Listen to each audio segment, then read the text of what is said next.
Hey everyone, NFIHammer here for another video.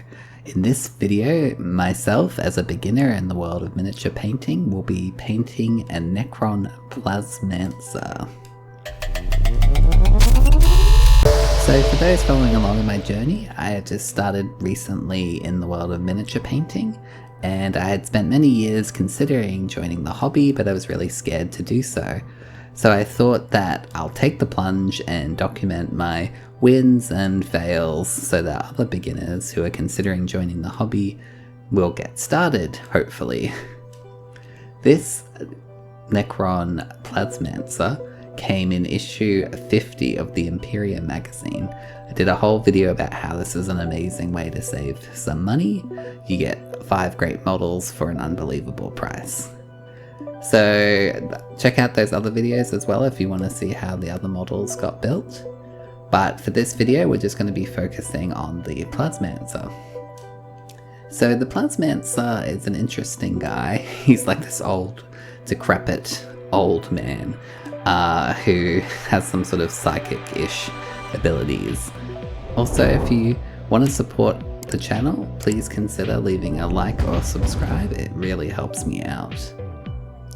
So this is the model assembled, and I'm going to use a black primer using this Rust-Oleum thing. You can get it at your local Bunnings or hardware store. It looks pretty cool already in the black. It's kind of cool how they look with just simple color scheme.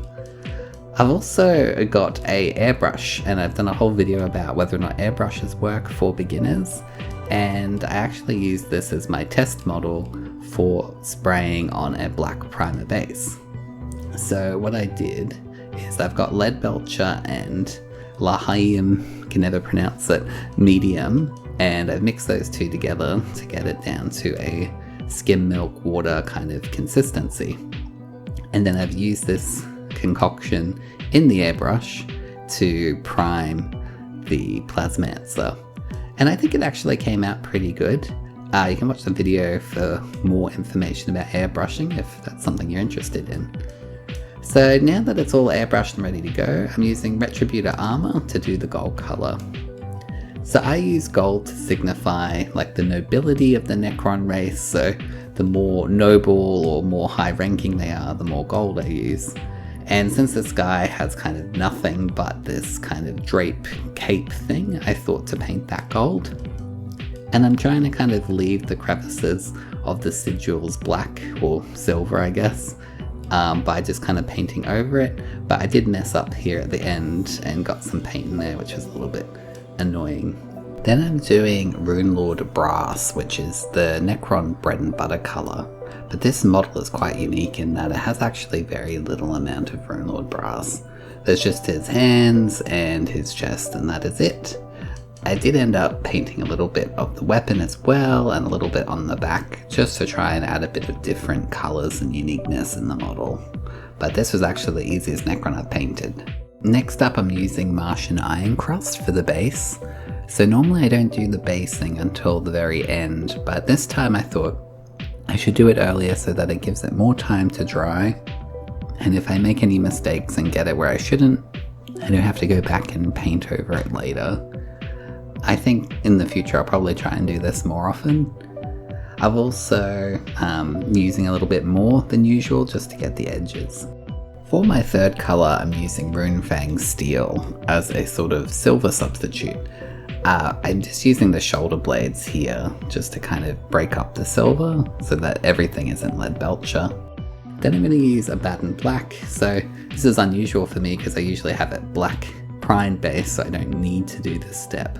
But here I'm painting sort of his elbows and the staff, the black colour. I'm also painting the sigils black as well, so I can go over later with gold. Next is Corax White. So these sort of Cryptek nobles, they kind of like to wear this white face paint on the front, but I think it just kind of helps stand out, gives them some differentiation. And I also paint the eyeball white as well, so that when I go over it later with green, that it kind of just pops a little bit more. I'm kind of being very careful here to not get it on the sides of the face, so it's really just like a stripe down the center. It also kind of gives the face a bit more of a definition and dynamic to it than just being all mono silver. Again, like the little mouth and the crevice down the bottom, I'm just trying to avoid getting too much paint in those crevices. When I was starting off, I kind of applied thick paint everywhere, and then you actually end up losing so much details on these models. So they always recommend 2 thin coats, and it's something that I try and work towards, but I really struggle with. But what you can do is make sure, if you are applying a single coat, to kind of just make sure you spread the paint out so it doesn't clump too much. So the face is looking pretty good. Now it's time to apply the gauze energy of the Necron color. So I was using Tesseract Glow, but I found it really difficult to work with as a beginner, so I'm using Moot Green instead. Kind of just is a lot simpler.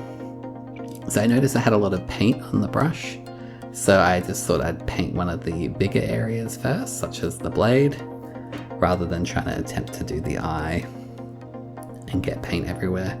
I probably should have just brushed some off on my wet palette, but I didn't want to waste any.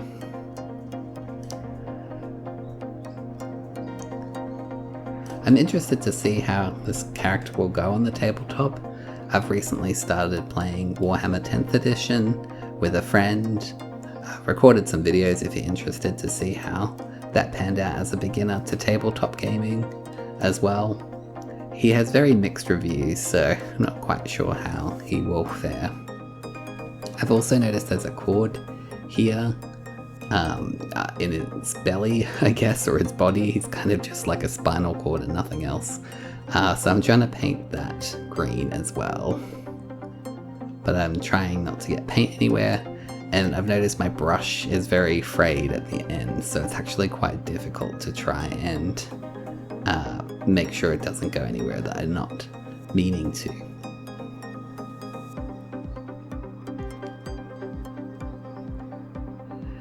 I also have been just trying to rotate the model around and just make sure that, it looks good from all angles. I also noticed that he's got these kind of canisters on his back, so I'm kind of just trying to colour in the recesses, the Moot Green colour here, and then I'll come back with Leadbelcher later and touch it up, so only kind of the deep crevices will have any green showing. To me, these are kind of like maybe his energy batteries or packs that he's using to power up, so it makes sense in my head canon at least that these should have some gauze energy. If there's anything that you think I could be improving on, please feel free to leave a comment down below. It really helps me out as a beginner to get tips from experts in the hobby to share their knowledge with me and other people.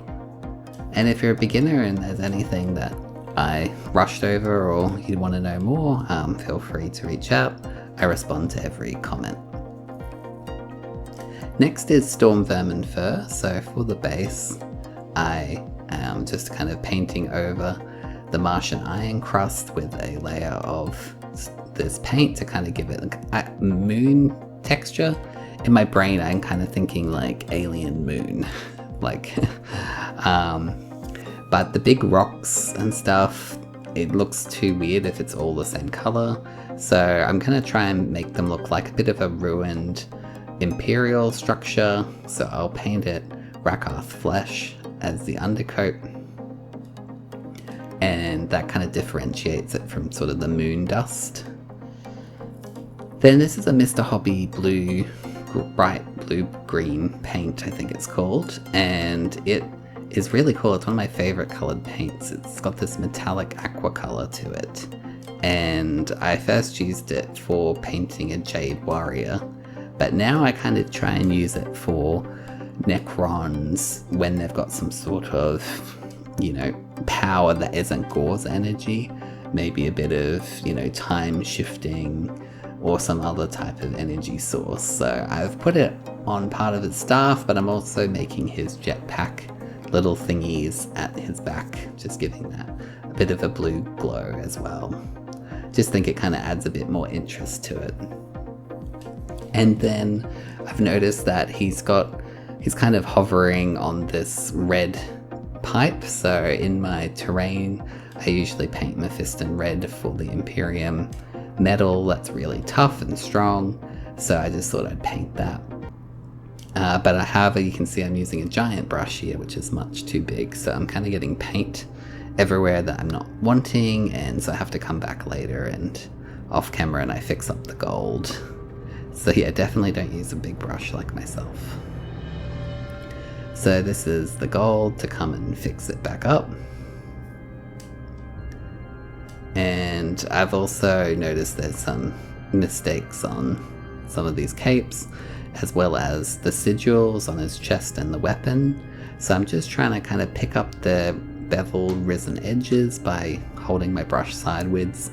I still manage to mess this up a lot and put paint where I'm not trying to, but it doesn't bother me as much now. I just come back with either like a black and just try and get the background again, or I'll use a black wash like Nuln Oil to just kind of darken the backgrounds.